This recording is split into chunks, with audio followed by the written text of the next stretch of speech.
We good? Morning, everybody. I don't know how many of you have watched the TV show Home Improvement. That was one of my favorites. My family enjoyed watching it. And Tim Allen was the host of that show, of course.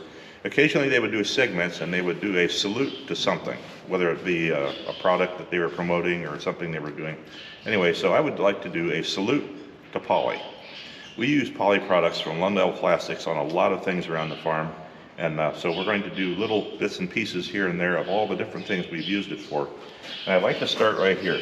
This is a new idea 518 snowblower. And when we bought this snowblower and redid it, the paddles themselves were badly worn. And I'm going to shine a light down in here and hopefully Ben can see that. But the paddles themselves had about a ½ inch gap between the race of the blower and the end of the paddle. And any of you guys that know anything about 4-inch blowers, salon loaders, choppers, know that you need a tight tolerance on your blower to get maximum efficiency or thrust. So this is one thing that we put poly in.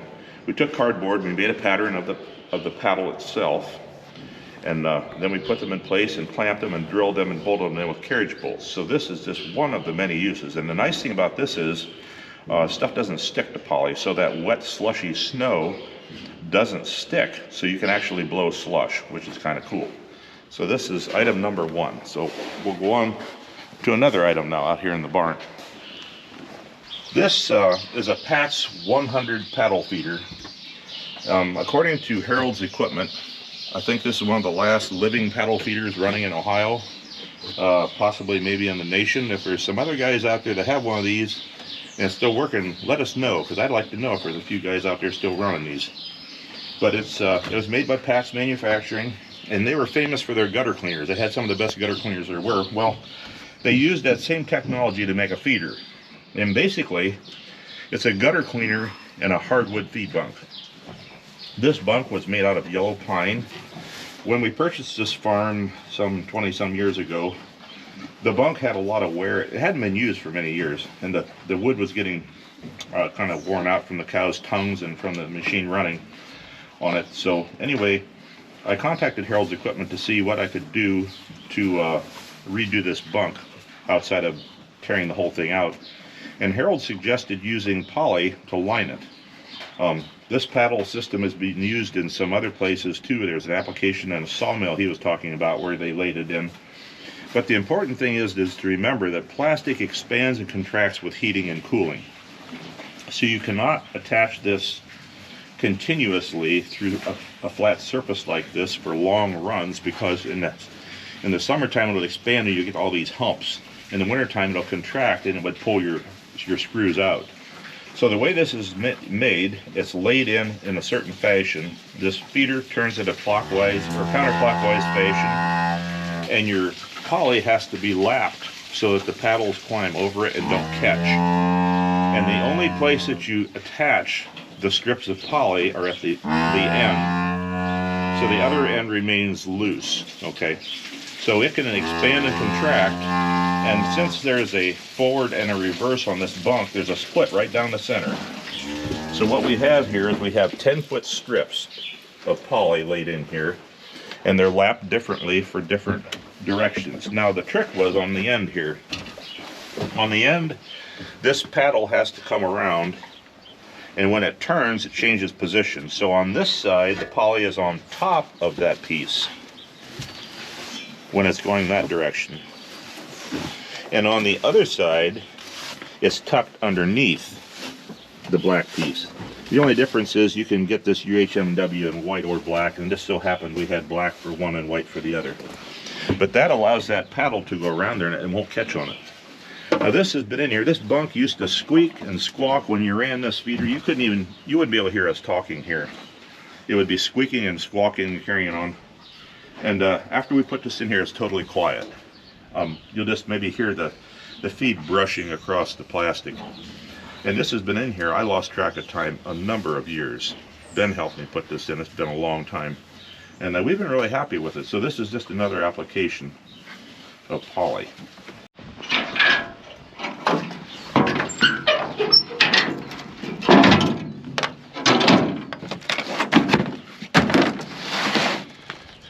This is one of the handiest devices we have on the farm. It's a a hydraulic insert for a pickup truck bed. And what that allows you to do is use your pickup like a dump truck.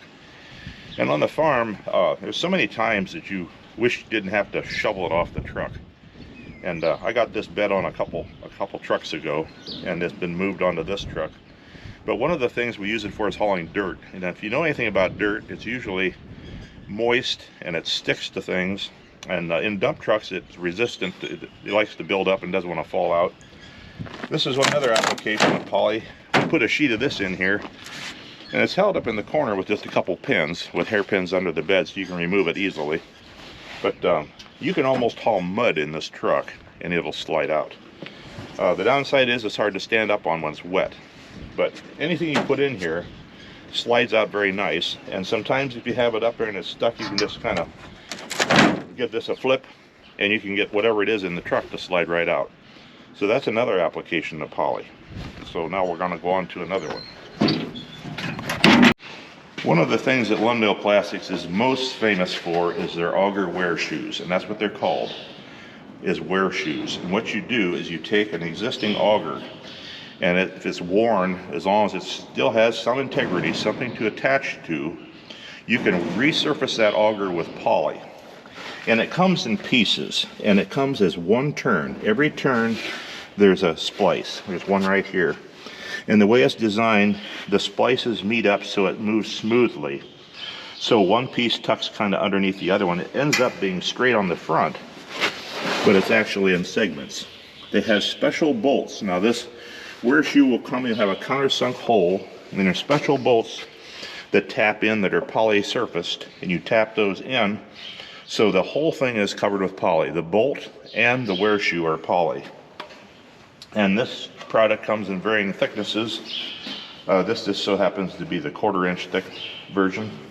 This is our big auger. We move a lot of grain on this farm with this, almost all the grain, I guess. It goes through this auger here. And it was getting sharp. I don't know if you can see on the back side here. There's probably at least 1/8 to 1/4 of an inch gone off of this, and it's very sharp on the back. Anyway, we put that on there, and so that helped increase the throughput on the auger. Now the first experience I had with this, we had an old uni-system forage harvester. It had a big bed auger in the back where it took it from the cutter head back and threw it into the blower. And that auger was in bad shape. There were actually pieces falling off of it. And I priced the auger, and it seems to me it was over $2,000 for that auger. And I got the wear shoes from Lundale Plastics, and for $150 I redid that auger. It was at least 4 feet long, all the way through with poly. And we had that chopper here for a lot of years. When it left, there was negligible wear. The only wear you could maybe see was on the edge. It might have been a little bit rounded, but it had not shrunk in diameter nor thickness. And that's what kind of sold me on their product. That was my first experience with that product, was probably in the mid-90s, was with an auger wear shoe. All you guys out there that have international combines, we have a 1644. On the clean grain elevator drive chain, they have an option of, standard option was wooden blocks for chain idler blocks, or they had a rubber option. Neither one lasts very long for us. We usually changed them at least once or twice a year because the chain wore through those. So we were tinkering around one day and we took some UHMW, that's the ultra high molecular weight poly, and a hole saw, and we made a stack of washers and we installed it up there. It's the one on the left. It's kind of dusty. For a chain tensioner block. That has been on there for, I can't remember how many years. Now when we used to change these twice a year, something that lasts that long I think is worth some merit.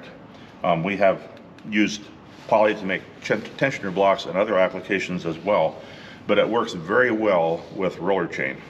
And it'll last a long time, and it does not wear the chain. If any of you guys out there have the Case International 1020 green platforms and you're harvesting soybeans, you might appreciate this. We were having a problem. There's a joint here between your square tube of your crop divider and the square tube of the head itself. There was a lip. That lip would catch bean stalks and start pushing them and make a pile, and before long you had to stop and back up, or you'd start knocking beans over. And it was a It was a frustrating problem one year. So we got the idea that we'd take some poly. We made strips of poly that are 1/4 inch thick, which is equivalent to the thickness of this material here. So it allows everything to slide right on past. There's nothing here for it to catch on. And we recessed it and used some self-tapping screws to attach that poly to the bottom. That's been on there for several years. I see it starting to get a little thin back here. But that virtually eliminated that problem that we were having of material catching and pushing and causing plugging of the head. Another thing that many combines have is they have poly kits that you can put underneath the grain platform. It's to help the dirt and bean stubble slide through. It's much more slippery than steel. This kit was actually made especially for this head. All we had to do is put it in place and rivet it, very little modification. But there are several companies that offer that option. Case IH, Lundell Plastics, Maywest. There's some other companies out there that make that as well. And that's nice for on the bottom of your head. It allows the head to glide without pushing material. Another nice use of poly. Well, I'm up here on top of the 1644 combine we were just talking about. One of the other uses we have for that poly stuff, this is another auger flighting kit made by Lundell Plastics. That's your clean grain elevator coming up over there. That's your auger that brings the grain into your hopper here, and that was getting thin, and so we ended up getting another one of their auger flight repair kits, I guess you would call it, and it lined that auger. And so that's another place that we've used poly on our farm as well. There's lots of different examples all over the farm that we've used that stuff on. It's pretty handy stuff, and it lasts a long time. Here's something new that I'm experimenting with that I'm kind of excited to try.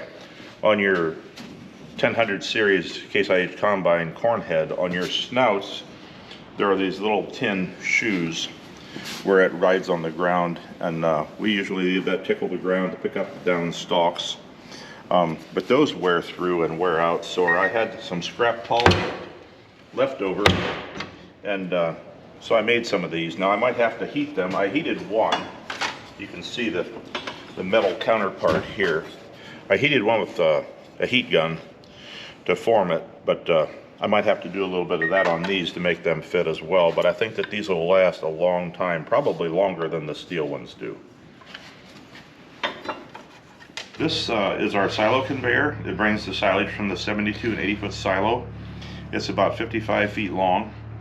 It is a Demuth conveyor, metal trough conveyor, and it's in two pieces. There's a top trough and a bottom trough. They bolt together in sections.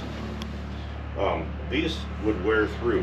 We would replace at least one section a year, maybe two, from the abrasion of the chain rubbing on it. These were getting expensive. I think the last piece we replaced was approaching $500 for about a 7 or 8 foot piece of this one section of this trough. So we decided we would try some poly in here. So we put poly in here. It's rather thin on this application. I think it's 3/16. This is very similar to the PATS application, where you attach one end. That way it can flex with heating and cooling and lap, so that when the conveyor comes across, it doesn't catch. So you attach the leading edge and then leave the tail loose. And then the next one you attach the leading edge and leave the tail loose, and so on and so forth. At the drive head, it's not a problem. It falls right off. At the boot end, however, where your chain comes around, you have to make sure and tuck your poly underneath the floor of your boot, so when your chain comes across, it doesn't catch. This is one more application. This has been saving us a lot of money. And another thing it does, silage won't freeze to that. Sometimes we'll have rain or ice storms overnight, and you get ice in here. It'll freeze out there on that, or the silage, if you leave any silage on here, could freeze on here, and it doesn't freeze. Another thing I've noticed is it's very slippery, so there's less resistance to the chain moving. So we've noticed a huge increase in the life expectancy of our drive sprockets. We used to have to change them much more frequently because of the drag on the chain pulling that load. So those sprockets also last a lot longer. So I would have to expect possibly your electric bill will be less too. So it's a win-win situation with any kind of a conveyor, as I see it, as using poly for a base.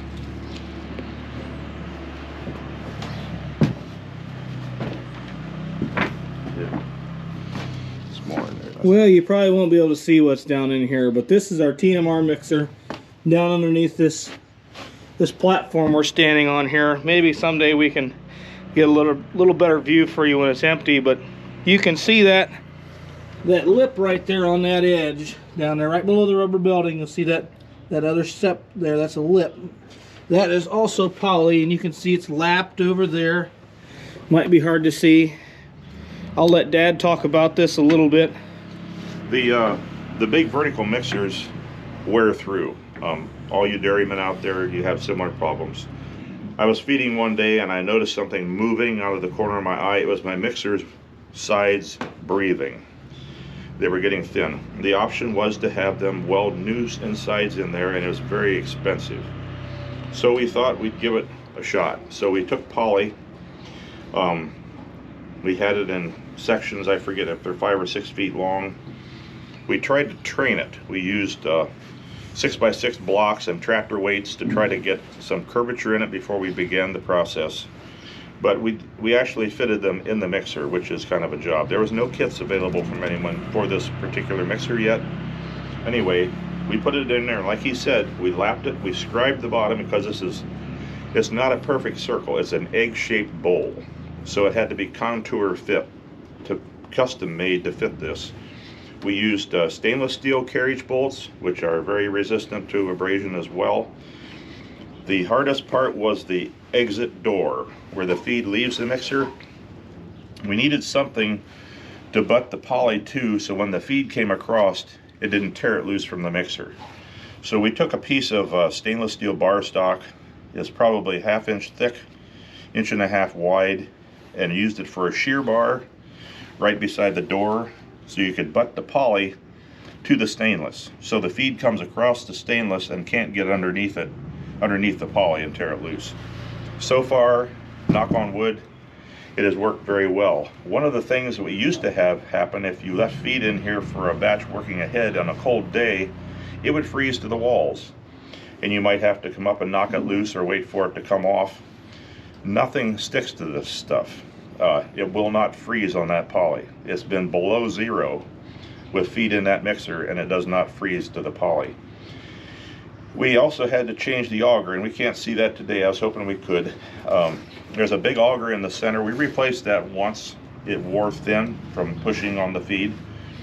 And the new auger, I noticed last fall, was starting to get a little sharp on the edge, and I thought, boy, there ought to be a way to line that as well. So we took cardboard and we made patterns, and we made a wear shoe for this auger. Now this auger is a little different. It starts wide at the bottom, it gets narrow at the top, so it's tapered, and to make things more complicated, there are knives involved and bolts. We had problems with the bolt heads wearing off from feed abrasion. We have these wear shoes cut now, so the bolts are below the surface, so the feed can glide over top of it and not hit the bolt heads. So hopefully, knock on wood, we do not have to replace bolts again. But I'm anxious to see how this holds up. But my other experience with poly on augers has been very good. So I like this too, but like I said, nobody makes it for our particular mixer, so it was all custom done by ourselves. But there might be something out there for yours depending on your application. Another good use of poly. A little backstory. This feeder was put in, well, this mixer was put in November of 13. And we put this poly in here the year my daughter was born, and my daughter's about to turn 4 this coming summer. So this poly is knocking on 4 years old of being installed in this mixer, and to date seems to be working just fine. And like he said, the walls on this mixer were so thin that the metal was actually expanding and contrasting. You could watch it out of the corner of your eye, see the mixer moving. It got thin, you know, just the abrasion of the feed rubbing on it is what wore the liner of this mixer out.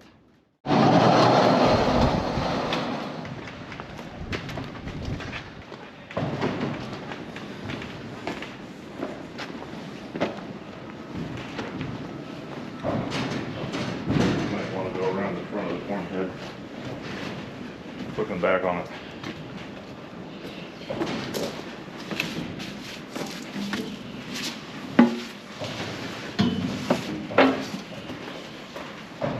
You ready?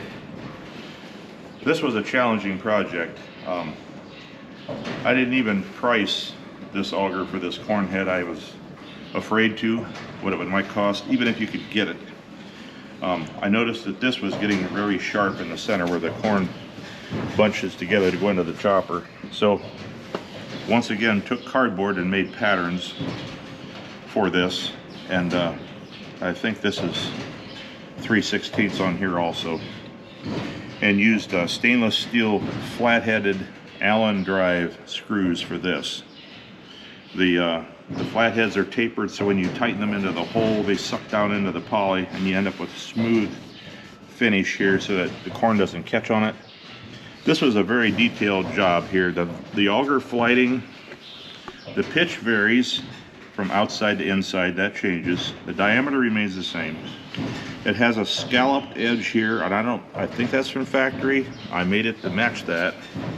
There are notches in here for these little stubs that help nudge the stalks along. You had to cut it out for. There's a lot of trimming to do on this.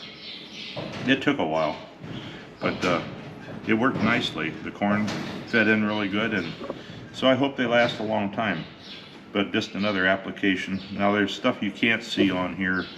From the factory, Kloss has poly guides behind these gathering chains where the chain would rub against your channel of your head. They have poly in there from the factory because they know that helps with wear.